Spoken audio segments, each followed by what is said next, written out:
Sunday brunch के 16वें episode में आप सभी का स्वागत। भारत पे केस में एक नई बात सामने आई। भारत पे के को-फाउंडर भाविक कोलाडिया ने अश्नीर और उनके लीक्ड ऑडियो के ऊपर रिएक्ट करते हुए सॉरी कहा है। हालांकि अभी वो ट्वीट नहीं है, लेकिन आपको याद होगा कि ये ऑडियो कोई नया नहीं है, पिछले ही साल की बात है जिसे पब्लिक में रिलीज किया गया था। इनफैक्ट रिलीज किसने किया था आपको याद है? अरे अश्नीर की वाइफ माधुरी जैन ने ही तो रिलीज किया था, जिसमें भाविक साफ साफ गाली देते हुए सुनाई देते। आपका एजेंडा क्या है ये तो बताओ पहले। बात करनी है आपसे। बात तो बहुत टाइम से हो रही है ना, बात तो तुम प्रेस में भी कर रहे हो, मेरे से क्या बात करोगे? वो सब करना है अभी कि बात कर नहीं भैया, बात करने तो मैं पहले भी गया था ना। मेरे साथ एक तो ये टोन यूज मत करियो, ठीक है?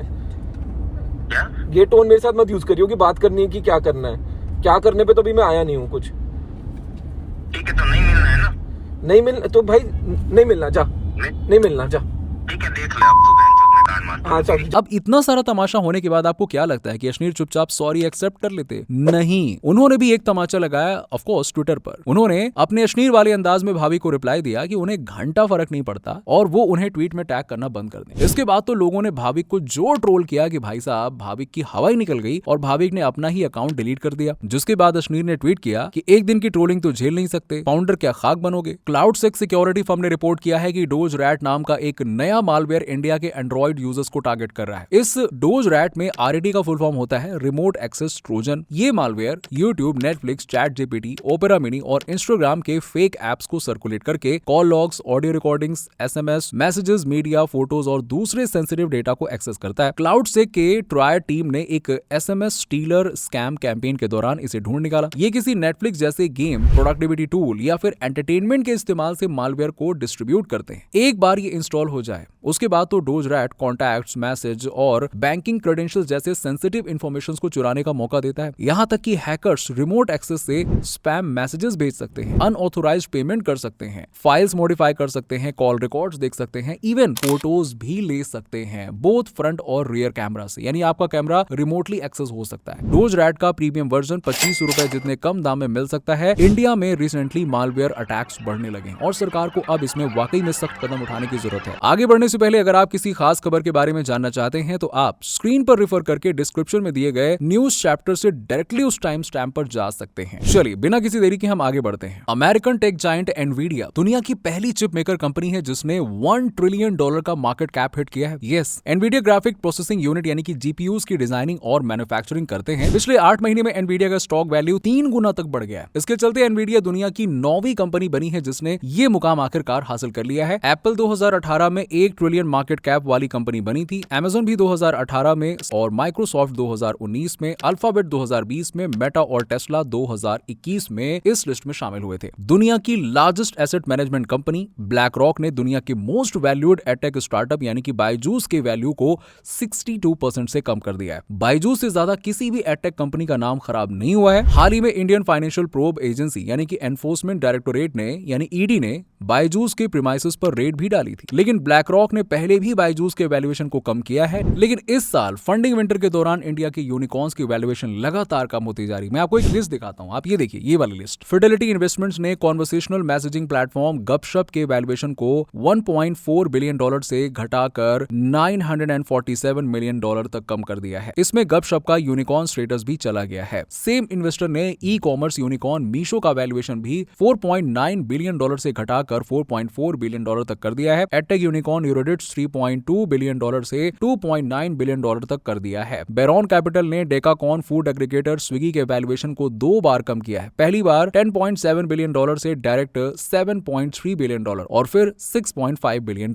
दूसरे इन्वेस्टर इन्वेस्को ने स्विगी को और भी कम $5.5 बिलियन पर वैल्यू किया है। ई फार्मा यूनिकॉर्न फार्मेजी को नियो बर्गर बर्मैन ने $5.6 बिलियन से $4.4 बिलियन तक वैल्यूएशन कट कर दिया है, लेकिन फिर जेनस हंडरसन ने उसे $2.8 बिलियन पर वैल्यू किया है। कैब कंपनी ओला को भी वैंगार्ड ने $7.4 बिलियन से $4.8 बिलियन पर वैल्यू किया है। डेकाकॉन ओयो जिसमें सॉफ्ट बैंक ने इन्वेस्ट किया है, उन्होंने $10 बिलियन से उसे $2.7 बिलियन पर वैल्यू किया है। ये 73% का कट किसी भी इन्वेस्टर द्वारा किया गया कंपनी का सबसे बड़ा वैल्यूएशन कट था। फार्मेजी के इन्वेस्टर नियो बर्गर बर्मैन ने पाइन लैब्स को $5 बिलियन से $3.8 $3.1 बिलियन पर वैल्यू किया है। फंडिंग विंटर की वजह से हर कंपनी अपने इन्वेस्टमेंट्स को दोबारा एनालाइज कर रही है और जल्द ही दुनिया में ग्लोबल रिसेशन आने का डर है, जिसकी वजह से स्टार्टअप्स के वैल्यूएशन पर भी असर हो रहा है, जो कि साफ साफ दिखाई देने लग रहा है। 2023 में 5 महीने में प्राइवेट इक्विटी और वेंचर कैपिटल की फंडिंग 79% तक गिर चुकी है। पिछले साल स्टार्टअप्स ने 613 फंडिंग राउंड सिक्योर किए थे और इस साल केवल 247 राउंड सिक्योर हुए हैं। और बुरी खबर यह है कि ये फंडिंग विंटर और भी स्टार्टअप्स को ठंडा करने वाली है। Online laundry services startup laundry mate ने ब्लूम फाउंडर्स फंड से 50 करोड़ रुपए की फंडिंग उठाई है। इस प्री सीरीज ए राउंड में कई हाई नेटवर्क इंडिविजुअल्स के साथ ही ओला को फाउंडर अंकित भाटी ने भी हिस्सा लिया था और लॉन्ड्री सर्विसेज के स्पेस में पहले भी कई कंपनीज ने शुरुआत की थी। कलारी कैपिटल, बैक्ड, डोर मिंट और फ्लैश डोर भी सिमिलर स्टार्टअप्स थे, लेकिन कुछ महीनों के बाद में उन्हें फंडिंग रेज करने के बाद बंद होना पड़ा था। ये बहुत बड़ी बात है इस सेक्टर की। स्मार्ट अप्लायंसेस मैन्युफैक्चरर एटमबर्ग ने सिंगापुर के टीमासेक और private equity firm state view capital से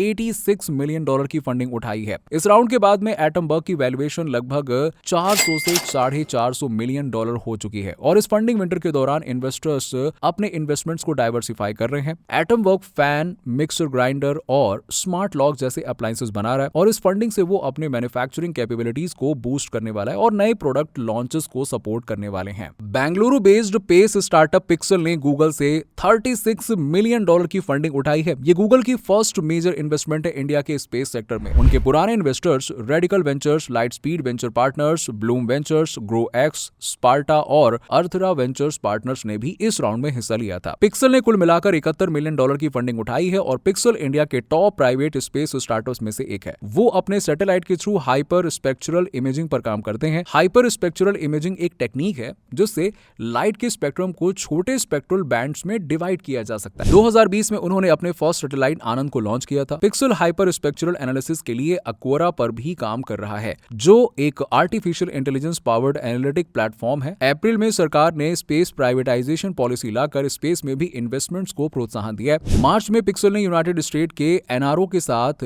5 ईयर कॉन्ट्रैक्ट भी साइन किया है, जिससे पिक्सल उन्हें technical hyper spectral imagery provide करेगा। वेदांता पेरेंट वेदांता रिसोर्सेज ने अपने ही राइवल कंपनी से $450 मिलियन की फंडिंग उठाई है। उन्होंने commodities trading company Trafigura group से $200 मिलियन उठाए हैं और mining and natural resources company Glencore International AG से बाकी के $250 मिलियन उठाए हैं। इस पैसे से वो डेट रीपेमेंट्स करेंगे। लेकिन दूसरी तरफ एक्विजिशंस भी हो रहे हैं। Property tech startup nest away technologies को ऑरम प्रॉप टेक ने 90 करोड़ रुपए के लिए एक्वायर कर लिया है। यस, नेस्ट अवे टेक्नोलॉजीज को खुद रतन टाटा ने बैक किया था, लेकिन उन्हें भी वैल्यूएशन में कट लेना पड़ा। 2019 में नेस्ट अवे का वैल्यूएशन $220 मिलियन था, मतलब 1800 करोड़ रुपए। तो इस एक्विजिशन में उन्हें 95% कट लेना पड़ा। भारत सरकार के माइनिंग मिनिस्ट्री ने आईआईटी बॉम्बे में इंडिया का फर्स्ट माइनिंग स्टार्टअप रखा था। Union minister of coal and mines ने कहा है कि माइनिंग में पब्लिक सेक्टर अंडरटेकिंग स्टार्टअप्स के द्वारा डेवलप्ड प्रोडक्ट्स के लिए कुछ पैसा ईयर मार्क करके रखेगी। नैल्को,